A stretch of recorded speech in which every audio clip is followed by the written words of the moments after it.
3 4 बार nebuliser लेती थी। खांसते खांसते मेरी सांस उखड़ जाती थी कि जैसे मैं अभी मर जाऊंगी। 32 साल का क्रॉनिक अस्थमा परमेश्वर ने पूरी तरीके से चंगा कर दिया है। हमारे साथ बहन वीना है। आप मुझे बता रहे थे कि बचपन में जब आप 3 महीने के थे तो आपको निमोनिया हुआ था और हर साल उसके बाद आपको इंजेक्शंस लगते थे, और जब आप 22 साल के हो गए थे, आप मुझे बता रहे थे, तब जब चेकअप कराया गया तो डायग्नोस किया गया कि आपको क्रॉनिक अस्थमा है। तो आप इसके लिए क्या क्या कोई दवाइयाँ लेते थे, इनहेलर लेते थे, क्या होता था? मैं दवाइयाँ खाती थी और मैं इनहेलर लेती थी। थोड़ा सा चेंज हुआ तो मुझे नेबुलाइजर की ज़रूरत पड़ने लगी। मैं दिन में 3 4 बार नेबुलाइजर लेती थी।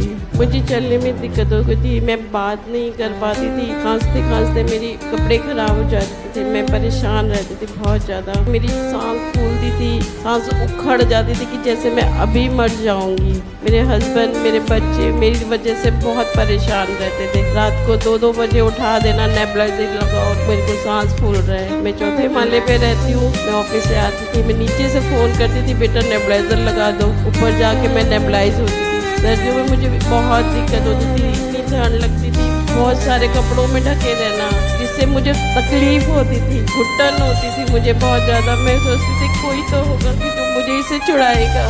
बहुत लंबा पीरियड था, लोगों ने कहा था कि इसके साथ ही जीना है। मैं डॉक्टर के पास अवॉइड करती थी, मुझे गोलियों के नाम याद हो गए थे, केमिस्ट से लेके आ जाते थे तो वही खाती थी। आपको समय लगता था कि आप कभी चंगी नहीं हो चंगी नहीं हो पाऊंगी। मेरी एक कलीग है, उन्होंने मुझे कई बार कहा कि दीदी आप मेरे चर्च आओ। पहले दिन में आई, मुझे बहुत अच्छा लगा। फिर मैं लगातार आने लगी और जब जब अस्थमा के लिए घोषणा होती थी मैं उसे रिसीव करती थी और मैंने प्रभु के दास से घोषणाएं करने सीखा। मैं रात रात को जब तकलीफ में होती थी मैं वो घोषणाएं करती थी कि प्रभु तू सबको चंगा करता है, तू मुझे भी चंगा करेगा। जैसे अपोस्तल अंकित बोलते हैं कि आप आते रहो, सीखते रहो, घोषणा करते रहो, आपको पता ही नहीं चलेगा कि आपकी बीमारी कब चली गई। वैसा ही बहन के साथ हुआ है। ऑफिस वाले बोलते हैं कहाँ गए थे, कहाँ से इलाज करा लिया, पंप छूट गया है, दम्मे की बीमारी चली गई, नेबुलाइजर चला गया है, सांस लेने में दिक्कत नहीं है। हर किसी को बता दिए जो जिंदा काम प्रभु ने इनके जीवन में किया है।